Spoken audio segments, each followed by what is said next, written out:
Hello everyone, welcome to Prakriti classes. I hope you all are doing well. तो friends, आज के इस class में हम हिंदी के एमसीक्यूज सॉल्व करेंगे। आज से हम इसके एमसीक्यूज सीरीज स्टार्ट कर रहे हैं। तो ये जितनी भी एमसीक्यूज आपकी होंगी वो आपके एग्ज़ाम के पॉइंट ऑफ व्यू से बहुत ही इंपॉर्टेंट सीरीज़ होने वाली है यहाँ पर, क्योंकि डेली डेली ऐसे ही एमसीक्यूज प्रैक्टिस से आपके एग्ज़ाम में किस प्रकार के क्वेश्चंस पूछे जाएंगे इसका आइडिया आपको अच्छे से हो जाएगा और आपकी तैयारी भी अच्छे से हो जाएगी। क्योंकि अब आपके एग्ज़ाम में कुछ ही टाइम बाकी रह गया है। जो आपका सीजी टेट और सी टेट का जो एग्ज़ाम होने वाला है वो आपके जून और जुलाई में ही है, तो ज़्यादा टाइम आपके लिए नहीं है। इसीलिए अगर आप अभी से एमसीक्यूज़ प्रैक्टिस करेंगे तो आपके लिए ही ये फ़ायदेमंद होगा। और ये जो हिंदी की आपकी एमसीक्यूज़ सीरीज़ चलाई जा रही है वो आपके शिक्षक वर्ग के सभी वर्गों के लिए इम्पॉर्टेंट है, चाहे वो आपका सहायक शिक्षक हो या फिर व्याख्याता। और जो सीजी टेट, सी टेट और सीजी वाइवा में आपके जितने भी एग्ज़ाम्स होते हैं उन सभी के लिए ये जो हिंदी की क्लास है वो बहुत ही इम्पॉर्टेंट होने वाली है। और हमने सीडीपी के भी एमसीक्यूज़ स्टार्ट कर दिए हैं, तो जिन्होंने भी वो सभी क्लासेस नहीं देखी वो जाकर ज़रूर देखिए। और यहाँ पर आपको बिल्कुल फ्री क्लासेस प्रोवाइड की जा रही हैं। यहाँ पर आपको एसएसटी, ईवीएस, सीडीपी, हिंदी और कंप्यूटर, इन सभी की क्लासेस यहाँ पर बिल्कुल फ्री रूप से प्रोवाइड की जा रही। तो ज़्यादा से ज़्यादा आप इसे शेयर कीजिए। और जिन्होंने भी अभी तक हमारे चैनल को सब्सक्राइब नहीं किया वो चैनल को सब्सक्राइब कर लीजिए, क्योंकि यहाँ पर आपको बिल्कुल फ्री क्लासेस प्रोवाइड की जा रही हैं। और लाइक कमेंट ज़रूर कीजिए। और जिन्हें भी इन सभी की पीडीएफ चाहिए वो हमारे टेलीग्राम को ज्वाइन कर सकते हैं, लिंक आपको डिस्क्रिप्शन में मिल जाएगा। तो चलिए आज की इस क्लास को हम स्टार्ट करते हैं। ये जो भी आपके क्वेश्चंस यहाँ पर दिए गए हैं ये आपके सभी बहुत ही इंपॉर्टेंट क्वेश्चंस हैं। ये आपके एग्जाम में डायरेक्ट पूछे जाते हैं इसी प्रकार के क्वेश्चंस।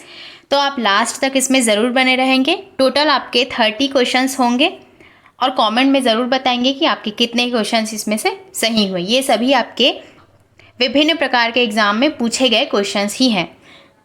तो चलिए सबसे पहला क्वेश्चन आप इसमें देख सकते हैं। ढ वर्ण किस वर्ग का है? दिए गए विकल्पों में से सही विकल्प छांटिए। क वर्ग, च वर्ग, प वर्ग या ट वर्ग। तो आप सभी को पता होगा वर्णमाला आपके होते हैं टोटल 52। और जो आपका क वर्ग होता है उसमें आपके आ जाते हैं क, ख, ग, घ, अंगा। च वर्ग में आपके आते हैं च, छ, ज, झ, इया। ट वर्ग में आपके आ जाते हैं ट, ठ, ड, ढ और न। और आपका आ जाता है प वर्ग में आपका आ जाता है प, फ, ब, भ, म। तो आपने देखा कि जो आपका ट वर्ग है उसमें ही आपके जो ट, ठ, ड, ढ, न है वो आपके आ जाते हैं। तो आपका जो ढ है वो आपके ट वर्ग के अंतर्गत आएगा। तो इसका जो सही आंसर हो जाएगा वो हो जाएगा आपका ऑप्शन नंबर डी। तो इस प्रकार से आपको वर्णों का उच्चारण करके इसका आंसर लगाना होता है।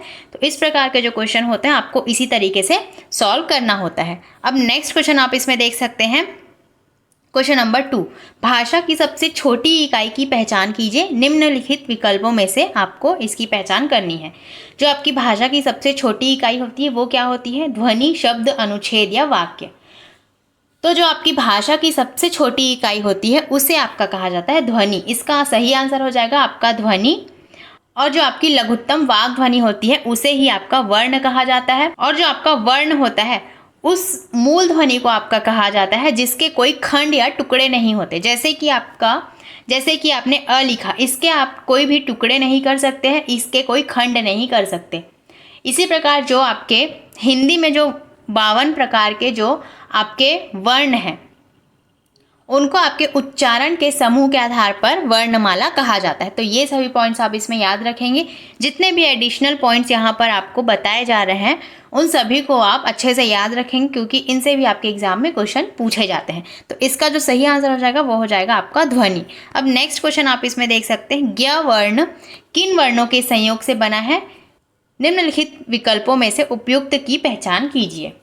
ऑप्शंस इसमें दिए गए हैं ज प्लस इया, ज प्लस य, ज प्लस न्या या फिर ज प्लस इया। तो इसका जो सही आंसर हो जाएगा, जो आपका ज्ञ है वो आपका बना हुआ है ज प्लस इया से। इसका जो सही आंसर हो जाएगा वो हो जाएगा आपका ऑप्शन नंबर ए। और जो आपका ज्ञ होता है ये आपका हो जाएगा एक संयुक्त व्यंजन। संयुक्त व्यंजन आपके होते हैं टोटल 4। इसमें आपके आ जाएंगे छ, त्र, ज्ञ और श्र। तो जो संयुक्त व्यंजन आपके होते हैं वो होते हैं टोटल 4, और इसमें से आपको ज्ञ के बारे में पूछा गया, और ज्ञ जो आपका बना है वो आपका बना है ज और इया से मिलकर। उसी प्रकार आपका जो छ बना है वो आपका बना है क और श से, क और श के मेल से बना हुआ है, और जो आपका त्र बना है वो आपका बना हुआ है त और र के मेल से। तो इस प्रकार से आपको इन सभी के बारे में अच्छे से पता होना चाहिए। नेक्स्ट क्वेश्चन आप इसमें देख सकते हैं, क्वेश्चन नंबर 4। प किस तरह की ध्वनि है? नीचे दिए गए विकल्पों में से सही विकल्प का चयन कीजिए। कंठ, मूर्धन्य, ओष्ठ या तालव्य। तो जो आपकी प होती है वो आपकी आ जाएगी ओष्ठ ध्वनि के अंतर्गत, मतलब कि इसका जो सही आंसर हो जाएगा वो हो जाएगा आपका ऑप्शन नंबर सी, ओष्ठ। तो सभी आपके ऑप्शंस दिए गए हैं ये सभी आपके होते हैं उच्चारण स्थान, ये सभी ही आपके उच्चारण स्थान होते हैं। तो जैसे सबसे पहला आपका हो जाता है कंठ ध्वनि। जो आपका कंठ ध्वनि होता है उसके अंतर्गत आ जाएंगे आपके क वर्ग के जितने भी आपके वर्ण होते हैं वो सभी आपके कंठ वर्ण के अंतर्गत आएंगे, जैसे कि क, ख, ग, घ और अंगा। वैसे ही आपके दूसरे नंबर पर आ जाते हैं आपके तालव्य वर्ण। उसके अंतर्गत आपके आते हैं च वर्ग के जितने भी वर्ण हैं वो सभी आ जाएंगे, जैसे कि च, छ, ज, झ, इया। फिर आपका आ जाएगा मूर्धन्य। मूर्धन्य के अंतर्गत आएंगे आपके ट वर्ग, ट, ठ, ड, ढ, न, ये सभी आ जाएंगे। फिर आपका आ जाएगा दंतव्य वर्ण। दंत के अंतर्गत आपका आएगा त, थ, द, ध, न। फिर आपका लास्ट में आता है ओष्ठ वर्ण, और इसमें आपके आ जाते हैं प, फ, ब, भ, म, मतलब कि प वर्ग के जितने भी वर्ण हैं वो सभी ओष्ठ के अंतर्गत आ जाते हैं। तो हमसे यही पूछा गया है कि प किस तरह की ध्वनि है, तो वो आपकी आ जाएगी ओष्ठ ध्वनि।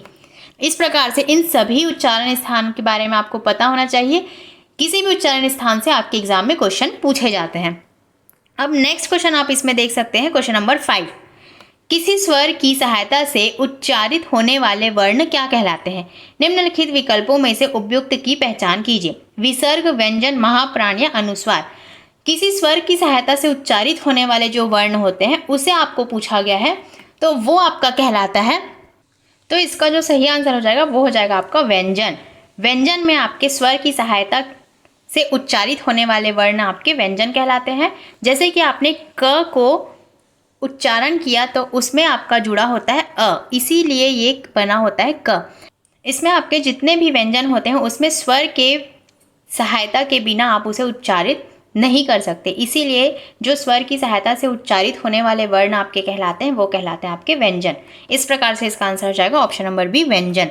नेक्स्ट अब आप इसमें देख सकते हैं, निम्नलिखित में से अशुद्ध वाक्य कौन सा है? लड़कियां गीत गा रही थी, चारों पुत्रों का नाम बताओ, हर एक ने टोपी पहनी हुई थी, मैंने हस्ताक्षर कर दिए। इसमें से आपको अशुद्ध वाक्य बताना है, तो इसका जो सही आंसर हो जाएगा वो हो जाएगा आपका मैंने हस्ताक्षर कर दिया। ऑप्शन नंबर डी इसमें बिल्कुल सही हो जाएगा, क्योंकि यही आपका अशुद्ध वाक्य है। क्योंकि इसका जो शुद्ध वाक्य होगा वो आपका हो जाएगा मैंने हस्ताक्षर कर दिया, ना कि कर दिए। इसमें आपका कर दिया आएगा, इसीलिए ये ऑप्शन जो है वो बिल्कुल इसमें सही हो जाएगा। अब नेक्स्ट क्वेश्चन आप इसमें देख सकते हैं, क्वेश्चन नंबर 7। निम्नलिखित में से कौन सा शब्द पंचम अक्षर के प्रयोग की दृष्टि से अशुद्ध है? दंड, संवत, भंडार या संवाद। पंचम अक्षर के प्रयोग से जो अशुद्ध है यह आपको बताना है। तो आपको पता होना चाहिए कि आपके जो पंचम अक्षर होते हैं वो कौन कौन से होते हैं। जो आपके अनुनासिक वर्ण जो होते हैं, अनुनासिक जो वर्ण होते हैं उन्हें ही आपका पंचम अक्षर कहा जाता है। और इसमें आपके जो वर्ण आते हैं वो आपके होते हैं अंगा, इया, न, न और म। ये सभी जो है वो आपके पंचम अक्षर कहलाते हैं। और इसकी दृष्टि से जो अशुद्ध वाक्य है वो आपको बताना है। दंड ये बिल्कुल शुद्ध है, भंडार ये भी शुद्ध है, संवाद ये भी शुद्ध है। लेकिन जो आपका संवत है ये आपका संवत इस प्रकार से आपका नहीं लिखा जाएगा, बल्कि इसे संवत इस प्रकार से लिखा जाएगा, तो यही आपका अशुद्ध हो जाएगा। इसीलिए ये आंसर इसमें बिल्कुल सही हो जाएगा। अब नेक्स्ट क्वेश्चन आप इसमें देख सकते हैं, क्वेश्चन नंबर 8। निम्नलिखित में एक वर्तनी की दृष्टि से अशुद्ध शब्द कौन सा है? जजमान, यमराज, छत्री या उज्ज्वल। तो जो अशुद्ध शब्द है वो आपका हो जाएगा जजमान। ये जजमान नहीं होगा, ये होगा आपका यजमान। तो ये आंसर इसमें सही हो जाएगा, क्योंकि आपसे अशुद्ध पूछा हुआ है और ये जो बाकी है ये सभी आपके शुद्ध वर्तनी है। इस प्रकार से इसका सही आंसर हो जाएगा ऑप्शन नंबर ए। ज़्यादा से ज़्यादा आप इसे शेयर कीजिए ताकि सभी को ये फ्री क्लासेस मिल सकें, क्योंकि यहाँ पर बिल्कुल आपके लिए बहुत ही इम्पॉर्टेंट क्वेश्चंस की सीरीज़ यहाँ पर आपके लिए लाई गई है। तो जितना ज़्यादा आप इसे शेयर करेंगे उतना ही लोगों को फ़ायदा होगा।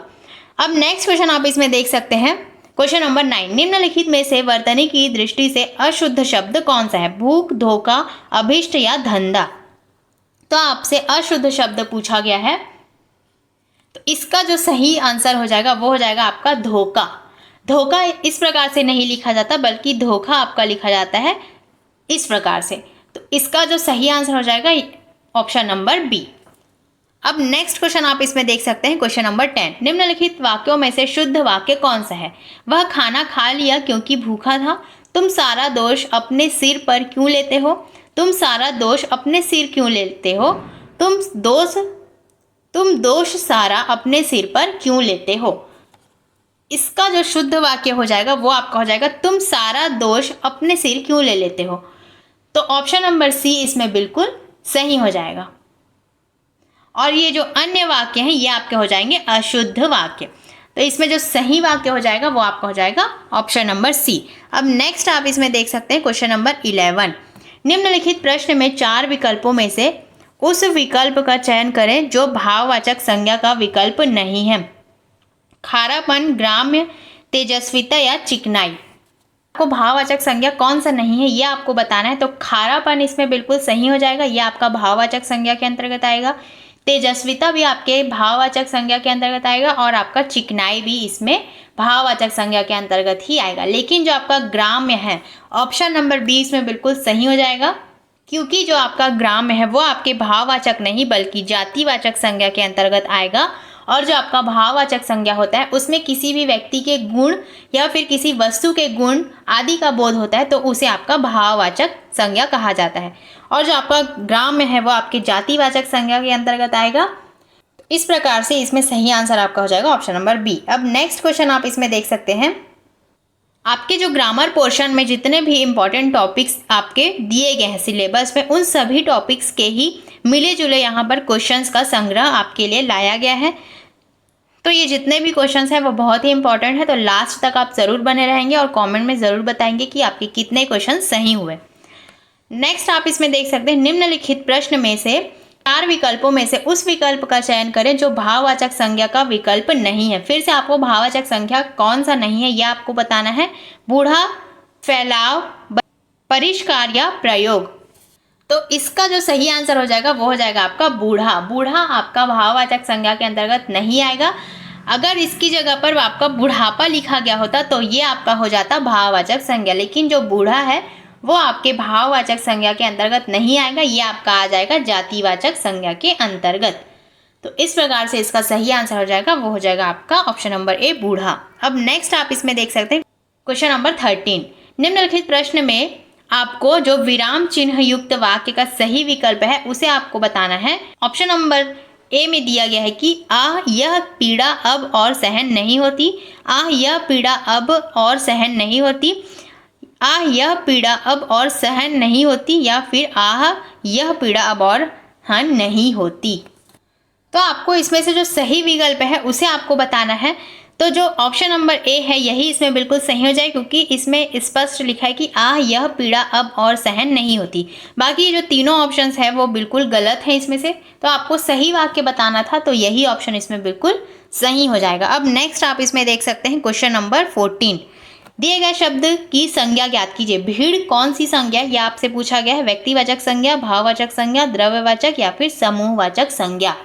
तो जो आपका भीड़ होता है वो आपका आ जाएगा समूहवाचक संज्ञा के अंतर्गत। ऑप्शन नंबर डी इसमें बिल्कुल सही हो जाएगा, जिसमें किसी भी व्यक्तियों का समूह होता है। जैसे कि भीड़ में आपके विभिन्न प्रकार के व्यक्ति आ जाते हैं, तो वो एक समूह को स्पष्ट कर रहा है, तो इसीलिए ये ऑप्शन इसमें बिल्कुल सही हो जाएगा।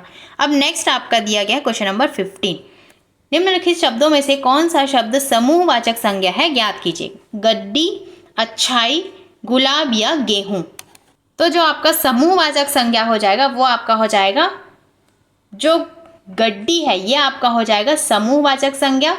तो इस प्रकार से इसका आंसर हो जाएगा ऑप्शन नंबर ए।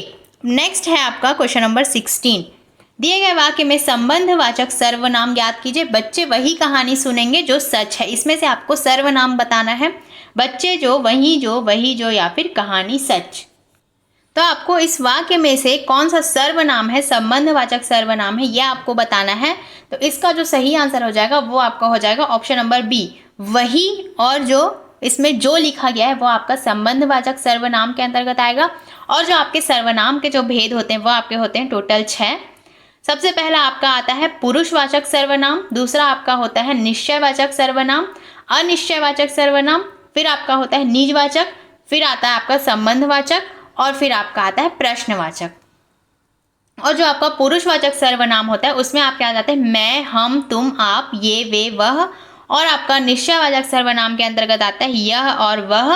और अनिश्चयवाचक सर्वनाम के अंतर्गत आता है आपका कोई और कुछ। और आपका निजवाचक के अंतर्गत आएगा आप, स्वयं और खुद। और आपका संबंधवाचक के अंतर्गत आ जाएगा जो और सो। और इसमें संबंधवाचक ही आपसे पूछा गया तो वही और जो इसमें बिल्कुल सही हो जाएगा। और आपके प्रश्नवाचक सर्वनाम बहुत ही आसान होते हैं, इसमें आपके आ जाते हैं क्या, कौन, कहाँ। प्रश्नवाचक सर्वनाम के अंतर्गत ये सभी चीजें आ जाती हैं। तो इसका सही आंसर हो जाएगा आपका ऑप्शन नंबर बी। अब नेक्स्ट क्वेश्चन आप इसमें देख सकते हैं, निजवाचक सर्वनाम याद करना है आपको।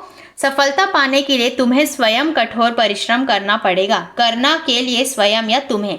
तो अभी मैंने बताया कि जो आपका निजवाचक सर्वनाम होता है उसमें आपके स्वयं के लिए यूज होता है आप, स्वयं, खुद। तो इसका जो आपका सही आंसर हो जाएगा वो आपका हो जाएगा ऑप्शन नंबर सी। इसमें स्वयं के लिए जो शब्द का आप उपयोग कर रहे हैं वो आपके निजवाचक सर्वनाम के अंतर्गत आएगा। तो इस प्रकार से इसका सही आंसर हो जाएगा ऑप्शन नंबर सी। अब नेक्स्ट आप इसमें देख सकते हैं क्वेश्चन नंबर 18। निम्नलिखित में से आपको उस वाक्य का चयन करना है अपने पुरुषवाचक सर्वनाम शब्द का सबसे अच्छा विकल्प है। आपको ऑप्शंस दिए गए हैं उन्हें, तुम, तुम्हें या हम या हमारा। तो इसका जो सही आंसर हो जाएगा वो हो जाएगा आपका उन्हें। उन्हें जो है वो आपके पुरुषवाचक सर्वनाम के अंतर्गत आता है। इसका जो सही आंसर हो जाएगा वो आपका हो जाएगा उन्हें।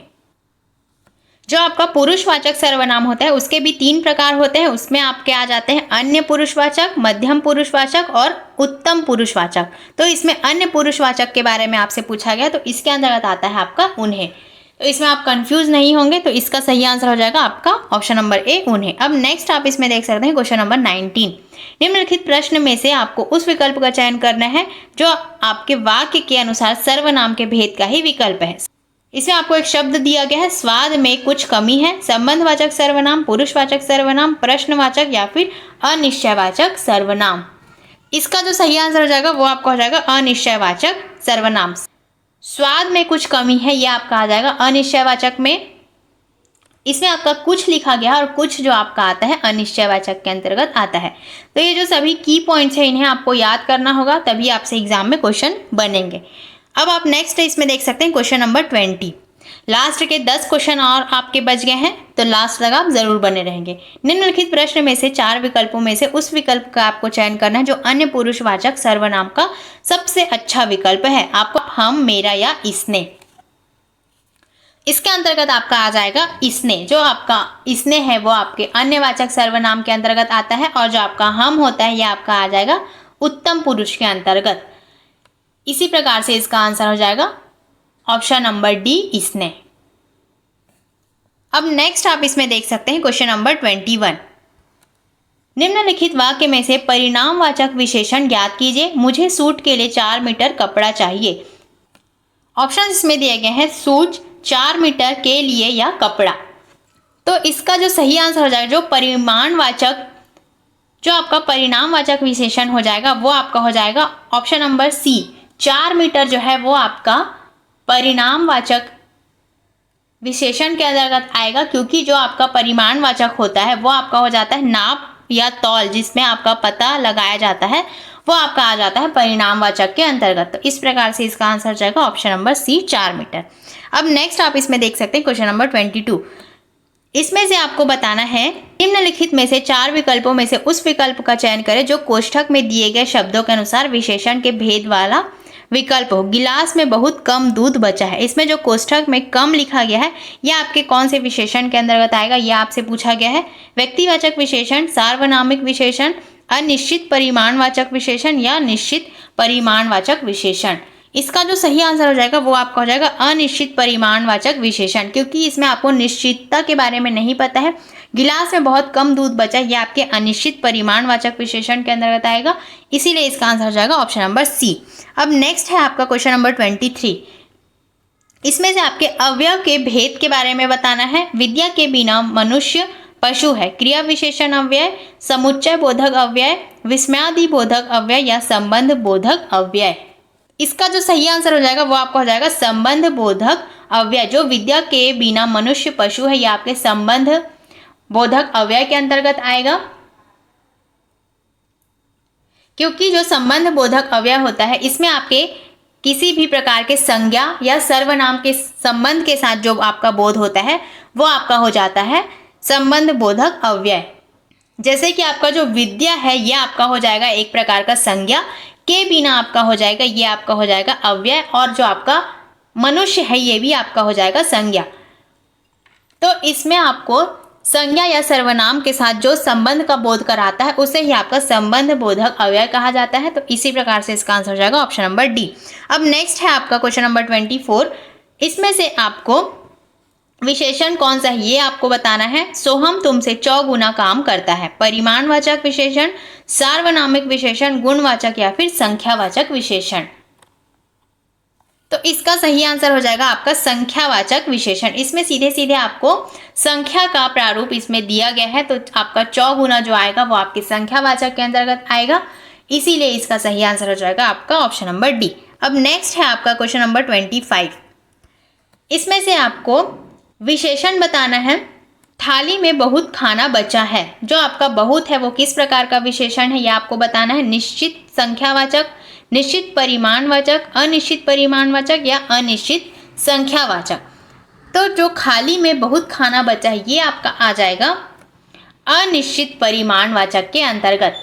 जो इसमें बहुत है वो आपके अनिश्चितता का बोध करा रहा है, इसीलिए यह आपके अनिश्चित परिमाणवाचक के अंतर्गत आएगा। जिसमें किसी अनिश्चितता का बोध हो वो आपका अनिश्चित परिमाणवाचक कहलाता है। इसी प्रकार से इसका आंसर हो जाएगा ऑप्शन नंबर, जो अनिश्चित परिमाणवाचक है वो इसमें बिल्कुल सही हो जाएगा। नेक्स्ट है आपका, इसमें आपको क्रिया के बारे में बताना है। तो जो शिक्षक ने विद्यार्थी से पुस्तक पढ़वाई, ये आपकी कौन सी क्रिया है। प्रेरणार्थक क्रिया, नाम धातु क्रिया, पूर्वकालिक क्रिया या संयुक्त क्रिया। तो इसका जो सही आंसर हो जाएगा शिक्षक ने विद्यार्थी से पुस्तक पढ़वाई, ये आपका हो जाएगा प्रेरणार्थक क्रिया के अंतर्गत। ऑप्शन नंबर ए इसमें बिल्कुल सही हो जाएगा। प्रेरणार्थक क्रिया के अंतर्गत ये सभी चीजें आती हैं। जो आपका कर्ता होता है वो स्वयं कार्य न करके किसी और से किसी कार्य को करवाता है, तो वो आपका हो जाता है प्रेरणार्थक क्रिया। जैसे कि शिक्षक जो है उसने विद्यार्थी से पुस्तक पढ़वाई, तो ये आपका हो जाएगा प्रेरणार्थक क्रिया, इसीलिए इसका सही आंसर हो जाएगा ऑप्शन नंबर ए प्रेरणार्थक क्रिया। अब नेक्स्ट है आपका क्वेश्चन नंबर 27। इसमें से आपको क्रिया के भेद का सही विकल्प बताना है। मालिक नौकर से सफाई करवाता है। संयुक्त क्रिया, प्रेरणार्थक या फिर पूर्वकालिक या फिर सामान्य क्रिया। इसका जो सही आंसर हो जाएगा वो आपका हो जाएगा प्रेरणार्थक क्रिया। इसमें भी मालिक ने नौकर से सफाई करवाई, मतलब कि मालिक जो है नौकर से सफाई करवाता है। इसमें जो करता है वो स्वयं न करके दूसरे से कार्य को करवा रहा है, तो ये आपका हो जाएगा प्रेरणार्थक क्रिया। नेक्स्ट है आपका क्वेश्चन नंबर 28।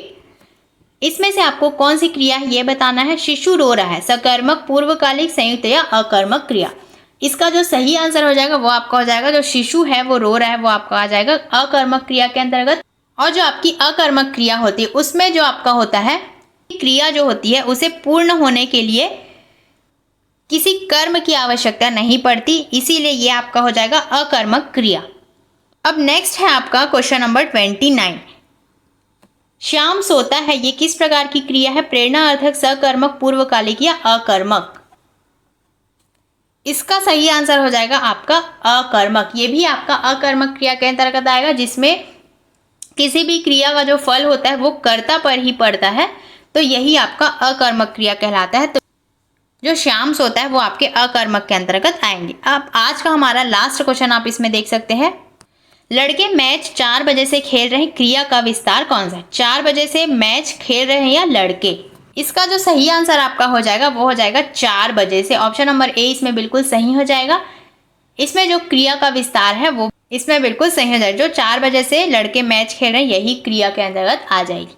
इस प्रकार से आज की इस क्लास में हमने टोटल 30 क्वेश्चंस को आज की इस क्लास में हमने देखा, जो कि आपके विभिन्न प्रकार के टॉपिक से मिले जुले क्वेश्चंस का ही संग्रह था। तो ज़्यादा से ज़्यादा आप इसे शेयर कीजिए ताकि सभी को यही सभी क्लासेस मिल सके, और लाइक कमेंट ज़रूर कीजिए और सब्सक्राइब ज़रूर कीजिए। जिन्होंने भी अभी तक हमारे चैनल को सब्सक्राइब नहीं किया वो जाकर ज़रूर सब्सक्राइब कीजिए और ज़्यादा से ज़्यादा आप इसे शेयर कीजिए। और जिन्हें भी इन सभी की PDF चाहिए वो हमारे टेलीग्राम को ज्वाइन कर सकते हैं, लिंक आपको डिस्क्रिप्शन में मिल जाएगा। तो चलिए मिलते हैं ऐसे ही नेक्स्ट क्लास में, तब तक के लिए thank you and take care.